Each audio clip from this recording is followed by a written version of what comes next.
Well, let's take the story emerging from Niger State, where a female food seller known as Amaye was reportedly killed by a mob of angry youth over alleged blasphemy against the Prophet Muhammad.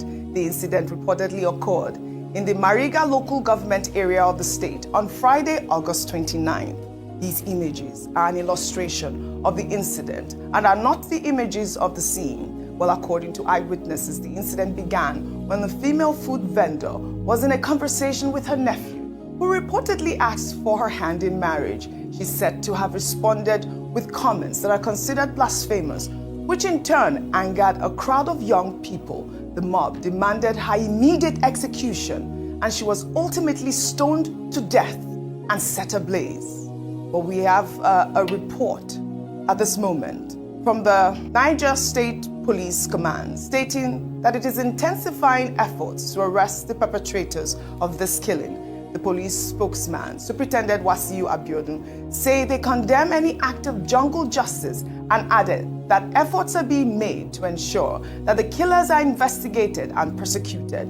Amnesty International is reporting that between 2012 and 2023, mobs killed 555 Nigerians, 32 of whom were burned alive. Or reacting to the news in a post on X, Amnesty International stated, in part, that the lynching of Amaye following an exchange with a young man is deplorable, and authorities must ensure those responsible for her death are immediately arrested and brought to justice.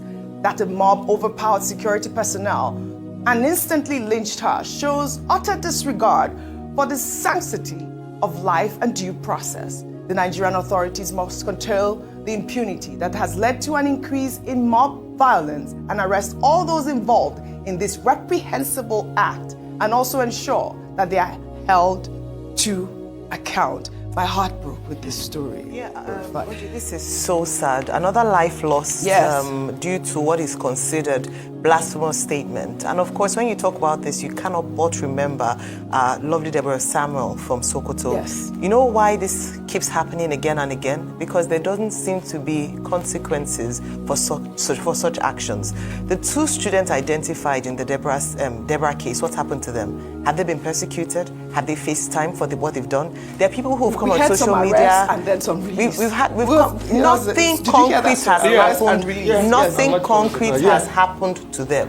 And so that is why, years later, another innocent girl would be killed by a group of people who have deemed in their own personal court of law and by their own estimation what ought to be the punishment for her infraction to have killed a woman who just went out to do her job. And so what I'm saying is that we keep talking about religious intolerance, Nigeria being a secular state, and yet some people taking laws into their own hands in the name of religion. But I think the biggest issue is that we often look the other way, including very prominent members of society who see these things happening and say nothing about it so as not to offend a certain base. Until we're serious enough to handle this and actually bring the people who are the perpetrators to book, we're not going anywhere. I'm so sad that this has happened. And it actually happened that they took the girl to the palace, so a traditional leader was involved. Yet they said he handed her over, and then the security operatives who were there were not able to contain this. Are we joking? So those are the kind of questions they ask. I heard the statistics.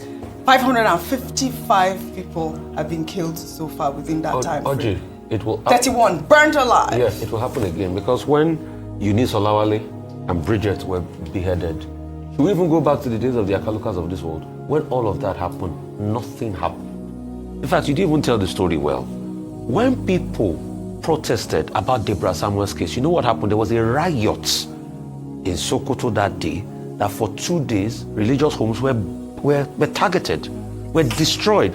Till today, nothing came out of that case. Oji, let's not dismiss it. The police will just stop. Nothing will come out of this. Alhaji Atiku Abubakar deleted his tweets.